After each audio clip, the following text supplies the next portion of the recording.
top 10 airbenders in Avatar: The Last Airbender. Number 10, Bumi, second generation. This new Bumi is the son of Avatar, named Bumi after Aang's dear old friend. And taking after his uncle Sokka, Bumi, this iteration of Bumi, is very adaptable, fluid, energetic, funny, and combat ready. Well, kinda. Never taking anything too seriously because he never really thought people expected that much from him. Because he wasn't born an airbender, later in life though, because of how lucky this character is, he became one through harmonic convergence. Now taking training seriously, building a stronger relationship with his brother, this new Bumi ended up becoming one of the best new airbenders there is. Aang would be so proud. Number 9, Ikki. One of Tenzin's daughters and one of Aang's granddaughters. Ikki is very energetic like her siblings. Well, maybe not Jinora, but still. She is very smart, very insightful, and also very kind and always looking to help, like her overall family. And because she was born an airbender, having the power in her genes, raised and trained by her father Tenzin, who was raised and trained by his father Aang, she of course is above most of the new airbenders who was given the ability through harmonic convergence. Always quick to make new friends and always quick to speak her mind, she is imaginative and creative, all the qualities of a great airbender.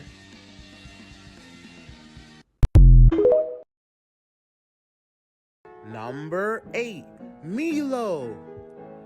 Meelo is the adorable grandchild of Aang and Katara, and the spunky, sometimes overconfident first son of Tenzin.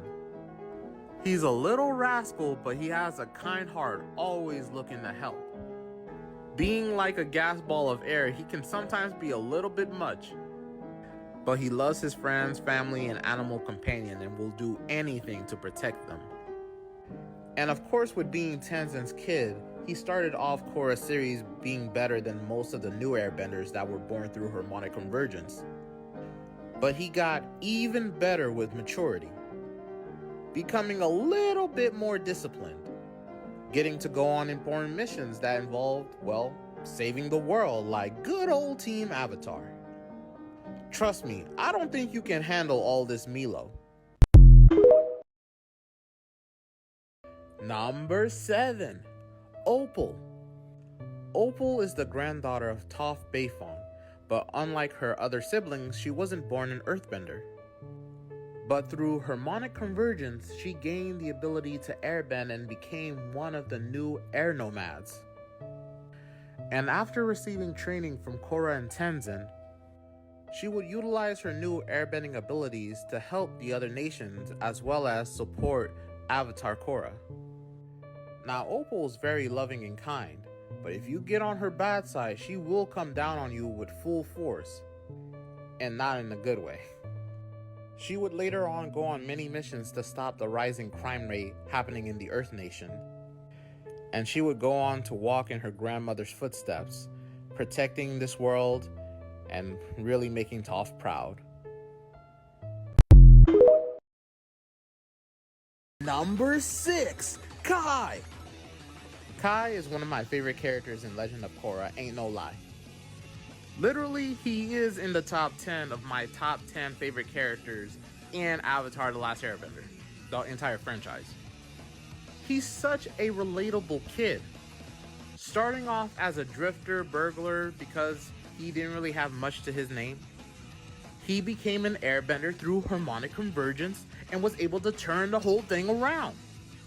And at first, yeah, he was trying to make bank on it and trying to con kind-hearted people to cover his posterior. But he was a kind-hearted kid through and through, and he did the right things when it counted, when people needed him the most. And through his training, he became one of the best airbenders. Kid had a knack for it and went on many missions to save many people. Number 5, Tenzin. Tenzin is the son of Aang, so he got his airbending from the One. But with all that power came a whole lot of responsibility to burden, as he was the only one of Aang's children to gain airbending, making him feel that he had to be the one to restart the Air Nomads Airbending Nation all on his own, coupled with being the new guidance teacher for the new avatar. Tenzin felt that he had to hold a tight grasp on both tasks if he were to do them right, but later realizing, thanks to the wisdom of himself and others, that this was not the way. That both for Korra and his family, that he had to let them go and make their own mistakes, but also be there to aid them if they needed it, so that they'll be able to grow to greater heights. And thanks to that, and coupled with harmonic convergence, a new nation of airbenders were born, making Tenzin's life a whole lot easier. Number 4, Jinora. Jinora might indeed be an airbending prodigy. Being one of the granddaughters of Aang and one of the daughters of Tenzin, there is no doubt she comes from a strong line of airbenders. But she has always been one that has been strongly connected with the spirits. So much in fact that not only can she easily make friends with them, she can even project her spirit, not just astral projecting to gain access to various locations and places that she normally wouldn't be able to gain access to physically, but to also be able to go from the human world to the spirit world whenever she wants, making her one of the greatest spiritually connected airbenders there ever were, and making it make sense why she was the first airbending master in a generation. Number 3, Zaheer. Zaheer is the leader of the Order of the Red Lotus, and originally was a super capable non-bender, until harmonic convergence occurred and he gained the ability to airbend. Call it fate, call it plot, but turns out Zaheer was a practitioner of the teachings of Guru Lahima, one of the greatest, if not the greatest airbender to ever have lived. And after losing his greatest love, the only one tethering him to the physical plane, he unlocked the airbender's greatest airbending ability, the power to fly. To be absolutely weightless. Too bad, because of his radical beliefs that government leaders and the Avatar needed to be exterminated for world growth, led him to becoming a cage bird again. Number 2, Yangchen. Yangchen was the air nomad avatar that, thanks to her devotion and wisdom, brought about a generation of peace. But don't get her wrong, just because she wanted to bring about peace doesn't mean she wasn't willing to throw hands. And people feared Yangchen for her ability to throw down, as regardless of coming from the background of monks, she had the power and the determination to do whatever it took to keep about peace in this world. And not just violently, as she would adapt herself into using complex political strategies, such as manipulation, espionage, and even deceit.